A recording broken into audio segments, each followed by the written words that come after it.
already made it to Wednesday of Holy Week. The 24th chapter of Matthew's Gospel marks the point where Jesus withdraws from the public arena. From now on is only with his disciples. One of the first topics that gets brought up is the end of the age and the coming judgment of God upon the nations. Just as Jesus has overturned the way the disciples are to think about leadership, power, and authority in the previous 3 chapters, Jesus now overturns the way his disciples are to think about the end of time. And to reinforce his teaching about the necessity of this new way of thinking, Jesus uses a series of parables. It's the last of these parables which we now turn our attention. Matthew 24, starting in verse 31. When the Son of Man comes in his glory, and all the holy angels with him, then he will sit on the throne of his glory. All the nations will be gathered before him, and he will separate them one from another, as a shepherd divides his sheep from the goats. He will set the sheep on his right hand, and the goats on the left. Then the king will say to those on his right hand, "Come, you blessed of my Father, inherit the kingdom prepared for you from the foundation of the world. For I was hungry, and you gave me food. I was thirsty, and you gave me drink. I was a stranger, and you took me in. I was naked, and you clothed me. I was sick, and you visited me. I was in prison, and you came to me." Then the righteous will answer him, saying, "Lord, when did we see you hungry and feed you, or thirsty and give you drink? When did we see you a stranger and take you in, or naked and clothe you? When did we see you sick or in prison and come to you?" The king will answer and say to them, "Assuredly, I say to you, inasmuch as you did it to one of the least of these my brethren, you did it to me." And he will also say to those on the left hand, "Depart from me, you cursed, into the everlasting fire prepared for the devil and his angels. For I was hungry, and you gave me no food. I was thirsty, and you gave me no drink.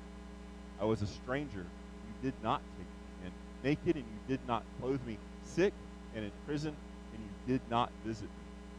And they also will answer him, saying, "Lord, when did we see you hungry or thirsty or a stranger or naked or sick or in prison and did not minister to you?" And he will answer them, saying, "Assuredly, I say to you, inasmuch as you did not do it to one of the least of these, you did not do it to me." And these will go away into everlasting punishment, the righteous into eternal life. It's possible that you grew up thinking, like I did, that the main point of this parable is about being a good person, being as nice as we can be to other people. If we can be good enough, if we can find a way to meet these 6 basic needs that Jesus mentions in the parable, then when we stand before the great judge, he will see more good things done by us than evil things done by us. It turns out that's a terrible way of thinking about this parable. In fact, that's a pagan idea of final judgment. That's not even Christian. So how should we understand this parable? And by extension, how should we understand Jesus' answer regarding God's final judgment? Before we get caught up in God's judgment on the nations, we must see that the point of this parable is really about relationship with God and relationship with others. The first relationship hint we hear is in verse 34, where Jesus refers to those on his right-hand side, the ones referred to as sheep, as those blessed of my Father. Way back in chapter 5, Jesus uses the word blessed to refer to the activity of choosing to walk in God's path rather than walking in our own path. Remember that? It's the beginning of the Sermon on the Mount. We often refer to these as the Beatitudes. Walking in this pathway of blessing defines those who are choosing to hear God's call, those who are choosing to be in relationship with God.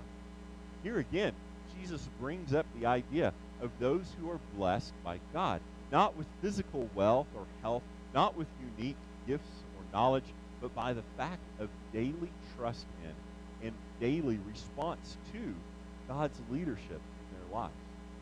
Yes, relationship with God is vital. But what about that list of spiritual activities The 6 activities mentioned by Jesus, caring for the hungry, the thirsty, homeless, destitute, poor, and prison, these are activities done out of love for another person. This is not meant to be an all-inclusive list. There may be other needs people have as well.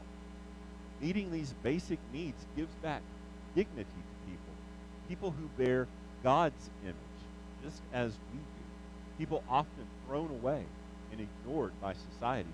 There is no earthly reward here, only the reward of the smile of God.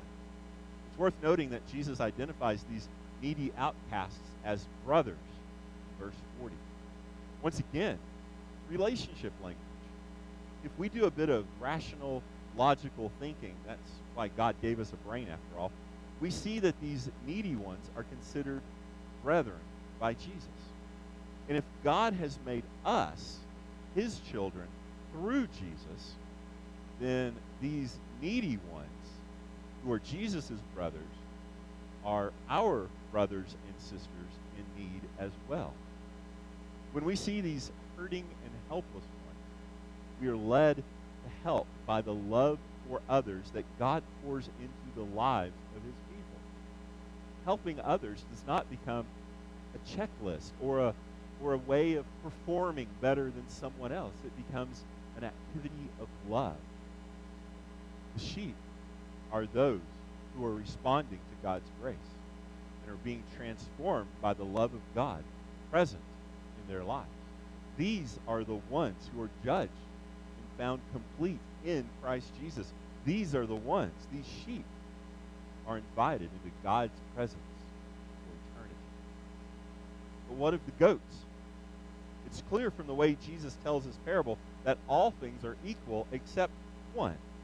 The goats are not in relationship with God. These goats, these people who are portrayed as the unrighteous ones, have decided to live life according to what they call right and wrong.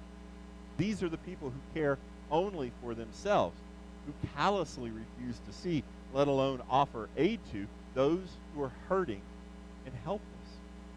Always there's the attitude of, what's in it for me? These unloving, self-focused people may have amassed great worldly possessions and earthly admiration. In the final judgment, these are found to be unworthy of eternity with God. It's been said that the difference between these two groups is in what they did or didn't do. If we understand that what was done by the sheep was daily responding to God's gracious leading, and what was left undone by the goats was putting themselves in the position of being judged over others, then we are on the right path of blessing. But if we continue to think we need to work harder, we need to do more in order to win God's approval, then we have again missed the point. And those with that way of thinking are lost in God's presence for all eternity.